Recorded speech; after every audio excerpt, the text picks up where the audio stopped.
अस्सलाम वालेकुम, बिस्मिल्लाहिर्रहमानिर्रहीम। My name is doctor Fira Kaleem and I am from dental academy. आज जो चैप्टर अभी हमने पढ़ना है वो है डेंटिन हाइपर सेंसिटिविटी। ये चैप्टर बिल्कुल छोटा सा है और काफ़ी ज़्यादा इंपॉर्टेंट है क्योंकि इसमें से हर पॉइंट का जो है वो क्वेश्चन बन सकता होता है। तो डेंटिन हाइपर सेंसिटिविटी क्या है? सिंपली जो सेंसिटिविटी होती है जिसको हम कहते हैं ठंडा गर्म लगना दांत में ड्यू टू टेम्परेचर चेंजेस या कहते हैं osmotic gradient changes. Osmotic gradient changes के अंदर कोई भी स्वीट चीज़ आ जाएगी खाने की, ठीक है, स्वीट या सॉल्टी चीज़। तो अगर इस तरह के किसी भी फूड पे या टेम्परेचर चेंजेस पे पेशेंट को डिस्कम्फर्ट हो, सेंसिटिविटी हो, तो वो उसकी वजह क्या होती है? डेंटिन हाइपर सेंसिटिविटी होती है, ठीक है।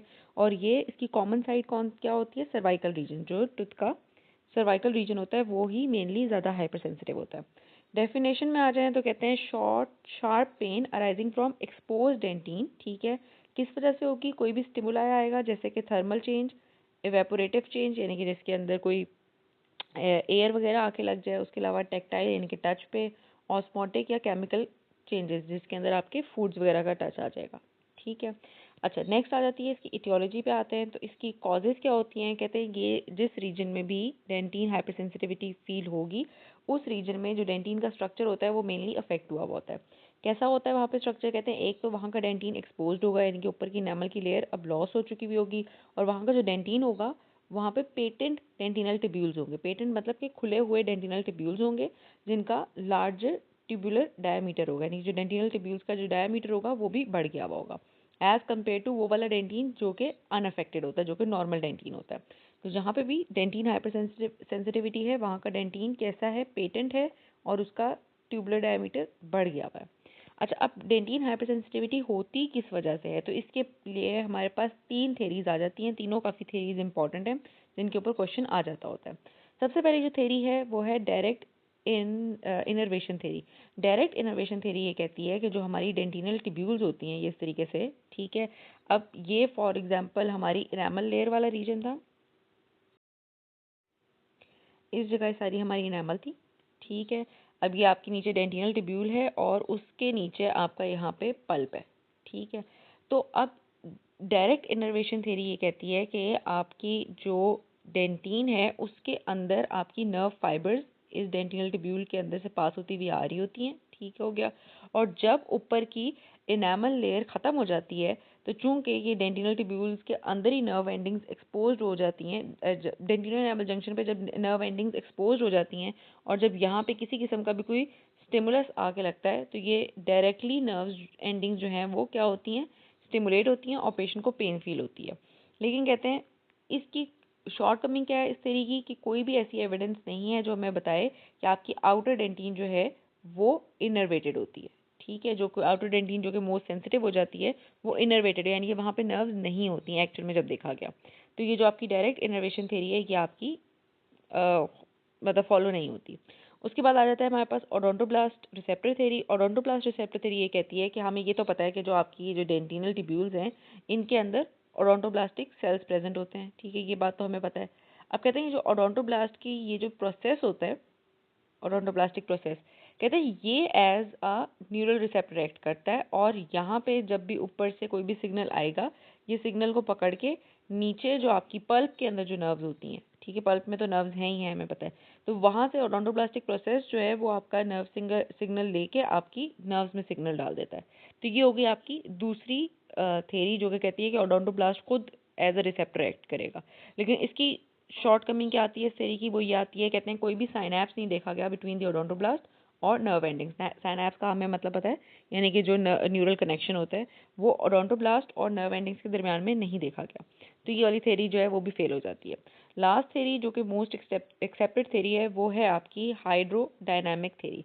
हाइड्रोडायनामिक थ्योरी जो है वो आपकी मोस्ट एक्सेप्टेड थ्योरी है ऑफ डेंटिन हाइपर सेंसिटिविटी, जो कि कहती है कि आपका जो डेंटिनल फ्लूइड है आपकी डेंटिन के अंदर वो जब मूव करता है, जब उस फ्लूइड का हाइड्रोडायनामिक मूवमेंट होती है एक्सपोज डेंटिन के अंदर, तो वो जो मूवमेंट होती है वो मैकेनिकली जाके आपकी पल्प की नर्व्स को क्या करती है? स्टिमुलेट करती है।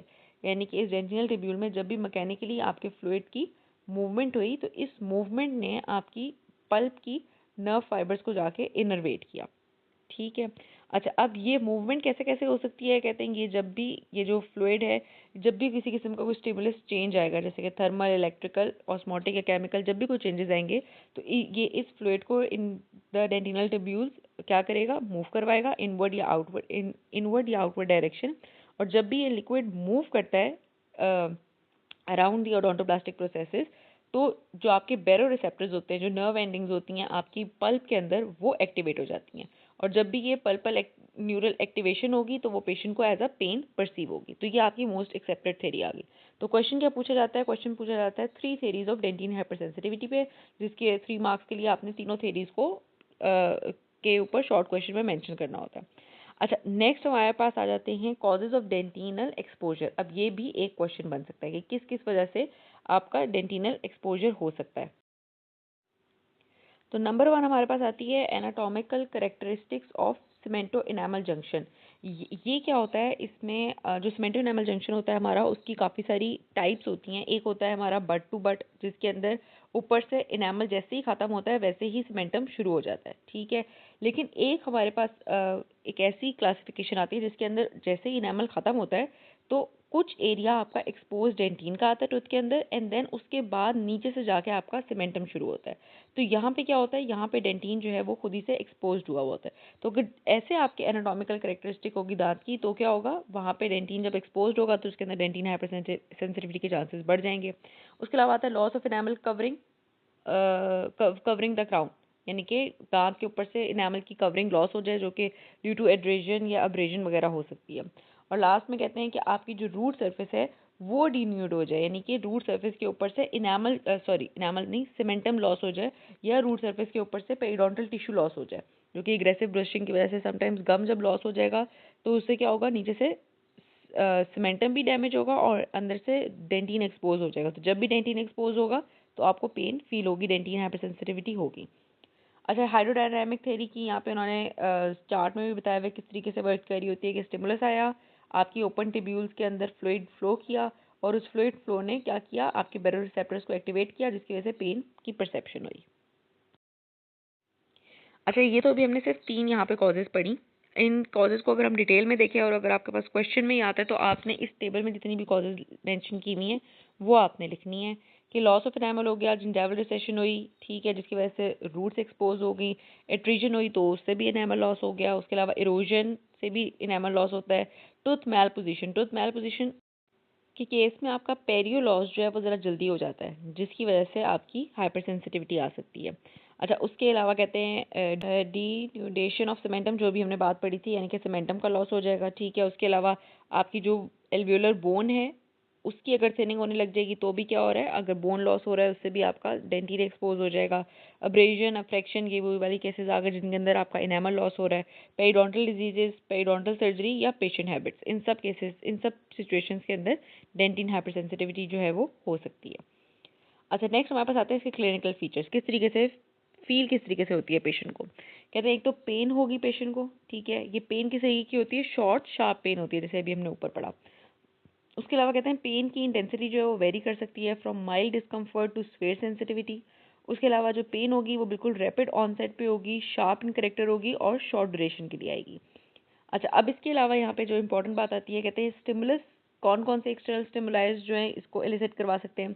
थर्मल चेंजेस, जैसे कि हॉट और कोल्ड फूड या बेवरेजेस। उसके अलावा कोल्ड ब्लास्ट ऑफ एयर से भी पेशेंट को पेन होगी। ऑस्मोटिक स्टिमुलाई के अंदर हमारे पास फूड आ जाता है। एसिडिक स्टिमुलाई के अंदर हमारे पास सिट्रिक फ्रूट्स आएंगे। उसके अलावा आपकी एसिडिक बेवरेजेस आएंगी और मेडिसिन आएंगी, ठीक है। ये इसकी एलिसिटिंग फैक्टर्स हो गए जिसकी वजह से पेन जो है शुरू हो सकती है। फर्दर एक और हमारे पास स्टिमुलाई आता है मैकेनिकल स्टिमुलाई, जिसके अंदर टूथब्रश आएगा और डेंटल इंस्ट्रूमेंट्स आएंगे। तो स्टिमुलाई के अंदर हमारे पास 4 चीज़ें थी total, thermal stimuli, osmotic stimuli, acidic stimuli और मैकेनिकल स्टिमुलाई। लास्ट में मोस्ट इंपॉर्टेंट जो बात है इसकी, जो एमसीक्यूज में पूछी जाती है, वो ये है कि ये कॉमनली इन्वॉल्व एरियाज कौन से होते हैं। तो आपकी बकल सर्फेसिस ऑफ प्रीमोलर्स और incisal surfaces of facial surfaces of incisors. तो ये हमारी मोस्ट कॉमन एरियाज होते हैं जहाँ पे आपको डेंटिन हाइपरसेंसिटिविटी फील हो रही होती है। तो अब नेक्स्ट जो क्वेश्चन यहाँ पे से बन सकता है वो बन सकता है इसको मैनेज किस तरीके से किया जाए। तो मैनेज करने के लिए सबसे पहले तो आपको इसका डायग्नोसिस करना है। डायग्नोसिस के लिए आप पेशेंट की कंप्लीट हिस्ट्री लेंगे, उसके क्लिनिकल एग्जामिनेशन करेंगे। उसके बाद आपकी जो जेट ऑफ एयर होती है वो आपने पेशेंट के टीथ के ऊपर फेंकनी है, जिससे आप डायग्नोज कर सकें कि पेशेंट को ये डेंटिन हाइपरसेंसिटिविटी ही है जो उसको फील हो रही है। ठीक है, तो जब आप उसको एयर डालेंगे तो ऑफ कोर्स पेशेंट को पेन होगी। उसके अलावा आपने जो प्रोब है वो भी डेंटिन के ऊपर उसकी फेर के देखना है, क्योंकि अगर मैकेनिकल स्टिमुलाई पे भी आ रही है तो आपको कंफर्म हो जाएगा आपका जो डायग्नोसिस है। नेक्स्ट आती है इसकी क्लिनिकल मैनेजमेंट। तो सबसे पहले तो हमारे पास ये आएगा कि आपने जो भी आपके इटियोलॉजिकल फैक्टर्स हैं आपने उसको रिमूव करवाना है। ऊपर हमने देखा है इटियोलॉजिकल फैक्टर्स के अंदर आपका एक्सपोज्ड इनेमल हो रहा था। अब इनेमल की एक्सपोजर की मेजर वजह होती है आपकी टूथ ब्रशिंग टेक्निक। अगर टूथ ब्रश जो है पेशेंट बहुत ज़ोर ज़ोर से कर रहा है जिसकी वजह से इनेमल लॉस हो रहा है, जिसको हम इट्रेजन कहते हैं, सॉरी अब्रेजन कहते हैं, तो उसमें आपने पेशेंट को प्रॉपर ब्रशिंग टेक्निक के बारे में गाइड करना है। अगर पुअर ओरल हाइजीन की वजह से उसका पेरियो लॉस हो रहा है तो देन आपने उसको ख़त्म करवाना है। अगर प्री मेच्योर कॉन्टेक्ट्स की वजह से यानी कि दांत जल्दी मीट कर रहे हैं, ज़्यादा मीट कर रहे हैं, जिसकी वजह से एट्रीजन हो रही है, आपने उन चीज़ों को ठीक करना है। जिंजाइवल रिसेशन की ट्रीटमेंट आपने पेशेंट को देनी है। और कोई भी एंडोजनस या एक्सोजनस एसिड्स पेशेंट लेता है जिसकी वजह से इरोजन हो रही है टीथ की, तो आपने इन सब चीज़ों को रिमूव करवाना है। ये तो हो गया आपका फर्स्ट स्टेप। सेकंड पे कहते हैं पेशेंट की आपने एजुकेशन करनी, एजुकेट करना है पेशेंट को, जिसके अंदर आपने पेशेंट की डाइटरी हैबिट्स को चेंज करवाना है, उसको प्रॉपर ब्रशिंग टेक्निक सिखानी है। ठीक है, फिर आती है हमारे पास ट्रीटमेंट स्ट्रेटजीज। अब ट्रीटमेंट स्ट्रेटजीज के लिए ये जो टेबल है ये काफ़ी ज़्यादा इंपॉर्टेंट है। ये सिंपली ये टेबल भी क्वेश्चन में काफ़ी ज़्यादा पूछा जाता है। अब किस किस तरीके से कर सकते हैं, तो टोटल हमारे पास 6 टेक्निक्स हैं जिससे हम अगर डेंटिन हाइपरसेंसिटिविटी हो गई है शुरू तो उसको स्टॉप करवा सकते हैं। सबसे पहले हमारे पास आता है डीसेंसिटाइजेशन ऑफ द नर्व। अब इसके अंदर जो चीज़ है वो है 5% पोटेशियम नाइट्रेट। नीचे उसके टेक्स्ट में ज़रा हमें उन्होंने डिटेल में बताया हुआ है। कहते हैं पोटेशियम नाइट्रेट कंटेनिंग हमारे पास कुछ टूथपेस्ट भी अब आ रहे होते हैं जो कि 4 वीक्स में आपको इफेक्टिव रिजल्ट देने लग जाते हैं। अभी पोटेशियम नाइट्रेट करता क्या? कहते हैं पोटेशियम नाइट्रेट जो है जब अगर आप टूथपेस्ट के तौर पे इसको अप्लाई करेंगे तो कहते हैं वो क्या करता है कि एक्स्ट्रा सेलुलर एरिया में पोटेशियम आयन की कंसंट्रेशन को बढ़ा देता है। और पोटेशियम क्या करता है, अल्टीमेटली आपकी नर्व को डीपोलराइज कर देता है। नर्व जब हमें पता है जब पोलराइज होती है तो सिग्नल फेंकती है और नर्व पूरा स्टिमुलस अपना आगे बढ़ाती है। तो अगर नर्व जो है डीपोलराइज हो जाएगी तो यानी कि नर्व एक्शन स्टार्ट नहीं होगा, पेन एक्शन स्टार्ट नहीं होगा। ठीक है, तो ये हो गया हमारे पास पोटेशियम नाइट्रेट की डीसेंसिटाइजेशन। और उसके अलावा कहते हैं ब्लीचिंग के बाद यानी कि वाइटनिंग के बाद जो सेंसिटिविटी होती है उसको भी रिड्यूस करने के लिए ये पोटेशियम नाइट्रेट के पेस्ट की या जेल की एप्लीकेशन की जा रही होती है। अच्छा, ये तो हो गई डीसेंसिटाइजेशन। नेक्स्ट आती है हमारे पास जिस तरीके से डेंटिन हाइपरसेंसिटिविटी को रिड्यूस कर सकते हैं। नेक्स्ट है हमारे पास एक्लूडिंग दी डेंटिनल टिब्यूल्स। हमें पता है क्यों डेंटिन हाइपरसेंसिटिविटी हो रही थी, क्योंकि डेंटिनल टिब्यूल्स के अंदर फ्लूइड की मूवमेंट होती थी और डेंटिन एक्सपोज थी। तो हमने उन डेंटिनल टिब्यूल्स को ही एक्लूड कर देना है, मतलब कि बंद करवा देना है। अब उनको बंद कराने के लिए हमारे पास काफ़ी सारी ऑप्शंस आ जाती हैं। अब इन ऑप्शंस को भी हम साथ साथ टेबल के साथ साथ नीचे से देखते चले जाते हैं। सबसे पहले हमारे किस तरीके से हम इसको एक्लूड करवा सकते हैं, कहते हैं आप फ्लोराइड अप्लाई करवाएं डेंटिन के ऊपर। ठीक है, ये फ्लोराइड क्या करता है, ये फ्लोराइड जो है वो आपके टूथ के कैल्शियम के साथ रिएक्ट करके कैल्शियम फ्लोराइड क्रिस्टल्स बना देता है डेंटिनल टिब्यूल्स के अंदर। और जब डेंटिनल टिब्यूल के अंदर कैल्शियम फ्लोराइड के क्रिस्टल्स बन जाएंगे तो वो डेंटिनल टिब्यूल एक्लूड यानी कि बंद हो जाएगी। किस किस फॉर्म में फ्लोराइड अप्लाई किया जा सकता है? सोडियम फ्लोराइड की फॉर्म में, उसके अलावा स्टेनस फ्लोराइड की फॉर्म में। अब ये दोनों चीज़ें जो हैं ये सॉल्ट्स हैं। तो अगर ऊपर हम देखें तो आपकी जो एक्लूडिंग डेंटिनल टिब्यूल है उसके सॉल्ट वाले सेक्शन के अंदर स्टेनस फ्लोराइड भी मेंशन्ड है, सोडियम फ्लोराइड भी मेंशन्ड है। ठीक है, उसके अलावा पोटेशियम ऑक्सलेट भी आता है। पोटेशियम ऑक्सलेट यहाँ पे उन्होंने लिखा हुआ है, कहते हैं पोटेशियम ऑक्सलेट जो है वो कैल्शियम के साथ रिएक्ट करके कैल्शियम ऑक्सलेट क्रिस्टल्स बना देता है और आपकी डेंटिनल टिब्यूल को एक्लूड करवाता है। उसके अलावा ये 3 चीज़ें तो हमारे टेक्स्ट में मेंशन हो गई। उसके अलावा 2 और चीज़ें आ जाती हैं, स्ट्रोंशियम क्लोराइड और कैल्शियम कार्बोनेट। इन सब चीज़ों ने क्या करना है, इन सब सॉल्ट्स और आइंस ने आपकी डेंटिनल टिब्यूल्स को एक्लूड करवाना है। अच्छा, उसके अलावा 2 और चीज़ें आती हैं हमारे पास जो कि यहाँ पे रीसेंट एडवांसेस के अंदर उन्होंने लिखा हुआ है। एक है आपके पास आर्गिनाइन प्रोटीन, ठीक है, और दूसरी आपके पास है CSPS जो कि शॉर्ट फॉर्म है आपकी कैल्शियम सोडियम फॉस्फोसिलिकेट की। अब ये जो CSPS है ये एक बायो एक्टिव ग्लास होता है। ठीक है, और इसका काम क्या है, इसका काम भी ये है कि जब आप इसको अप्लाई करते हैं तो ये कैल्शियम और फॉस्फेट की प्रेसिपिटेटिंग सॉल्ट्स जो है वो कहाँ बना देता है, आपके डेंटिनल टिब्यूल्स में बना देगा। और क्या करेगा, आपकी डेंटिनल टिब्यूल्स को एक्लूड करा देगा। ठीक है, अच्छा ये चीज़ हमने देख ली। उसके अलावा क्या एक और चीज़ थी यहाँ पे, आर्गिनाइन। जो आज आगे लाइन है ये भी कहते हैं काफ़ी सारे टूथपेस्ट के अंदर प्रेजेंट होती है। इसका काम भी क्या है, कैल्शियम कार्बोनेट के साथ और फॉस्फेट के साथ रिएक्ट करके प्रेसिपिटेशन करवा देना और ओपन डेंटिनल ट्यूब्यूल्स को क्लोज करवा देना। ठीक है, ये टूथपेस्ट के अंदर भी प्रेजेंट होती है। उसके अलावा कुछ माउथ वॉशेस के अंदर भी प्रेजेंट होती है और इसका काम भी क्या है, आपकी सेंसिटिविटी को रिड्यूस करना। फिर आ गई CSPS हमने देख लिया। उसके अलावा आ जाती है प्रोटीन प्रेसिपिटेट्स। प्रोटीन प्रेसिपिटेट्स के अंदर जो मोस्ट कॉमनली यूज़ होती है और जो हमने यहाँ पे पढ़नी है वो है हमारे पास CPP या ACP। अब ये क्या होती है, कहते हैं ये एक केजिन की प्रोटीन होती है। केजिन प्रोटीन क्या होती है, मिल्क के अंदर पाई जाती है। उसके अलावा ये जो CPP है इसका फुल फॉर्म क्या है, केजिन फॉस्फोपेप्टाइड। अब जो केजिन फॉस्फोपेप्टाइड है वो कहते हैं अटैच होती है आपकी अमॉर्फस कैल्शियम फॉस्फेट के साथ, जो कि ऑफकोर्स टूथ का पार्ट है कैल्शियम फॉस्फेट। अब ये इन दोनों का जब रिएक्शन सॉरी इन दोनों का जब कॉम्प्लेक्स बन जाता है तो ये कॉम्प्लेक्स क्या करता है, ये आपके इनामल की रीमिनरलाइजेशन करवाने लग जाता है। अब जो भी आपका एक्सपोज्ड डेंटिन वाला एरिया बन रहा होगा उसके ऊपर अगर इनामल अपने वाइट फॉर्म में, वाइट लीजन फॉर्म में प्रेजेंट होगा तो वो इनामल दोबारा से रीमिनरलाइज्ड हो जाएगा इस CPP की मदद से। ठीक है, और जब वो एनामल रीमिनरलाइज हो जाएगा तो आपकी वहाँ से डेंटिन हाइपरसेंसिटिविटी जो है वो ट्रीट हो जाएगी। ठीक हो गया। अच्छा, तो ये सब चीज़ें हमने पढ़ ली जो आपके टेबल में मेंशन थी, इंक्लूडिंग डेंटिनल ट्यूब्यूल्स वाले सेक्शन से। अच्छा, नेक्स्ट आ जाएं तो नेक्स्ट हमारे पास आती हैं डेंटिन एडहेसिव्स। अब डेंटिन एडहेसिव्स का क्या काम होता है, ये जो है ये रिजन टैग्स फॉर्म कर देते हैं आपकी डेंटिन के साथ।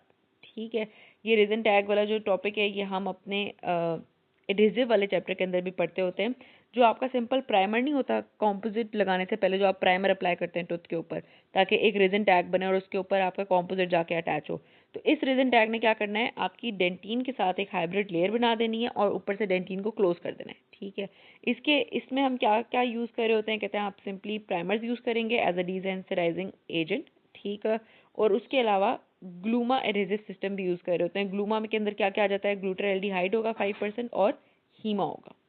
ठीक है, मकसद इसका क्या है, मकसद इसका सिर्फ यही है कि रेजिन टैग आपकी डेंटिन के ऊपर बन जाए ताकि डेंटिन की जो सेंसिटिविटी है वो रिड्यूस हो जाए, क्योंकि डेंटिन के ऊपर डायरेक्ट कांटेक्ट नहीं आ रहा होगा, किसी किस्म का कोई डायरेक्ट स्टिमुलस नहीं लग रहा होगा। अच्छा, बाकी जो चीज़ें हैं बाकी सिंपल से यहीं से देख लेते हैं। क्राउन प्लेसमेंट आप कर सकते हैं एक्सपोज डेंटिन के ऊपर, तो ऑफकोर्स जब डेंटिन एक्सपोज नहीं होगा क्राउन आ जाएगा तो क्या होगा, आपकी हाइपरसेंसिटिविटी ट्रीट हो जाएगी। पेरियोडोंटल ग्राफ्टिंग कर सकते हैं उस केस के अंदर जहाँ पे पेरियो लॉस की वजह से रूट्स एक्सपोज हो रही थी, तो वहाँ पे पेरियो ग्राफ्ट लगा सकते हैं। और लास्ट में लेज़र कर सकते हैं, लेज़र से भी आपकी जो डेंटिन हाइपरसेंसिटिविटी है उसको अब ट्रीट किया जा रहा होता है। कौन सा लेज़र यूज़ कर रहे हैं, एनडी तो नियोडियम की रेंज का आप लेज़र यूज़ करेंगे फॉर इंक्लूडिंग दी डेंटिनल ट्यूब्यूल्स। तो ये छोटा सा चैप्टर है बिल्कुल और काफ़ी इंपॉर्टेंट है। इसमें ऑलमोस्ट सब चीज़ें ही जो हैं वो आपकी या तो क्वेश्चन बन सकती हैं या इसके अंदर से MCQ पूछा जा सकता है।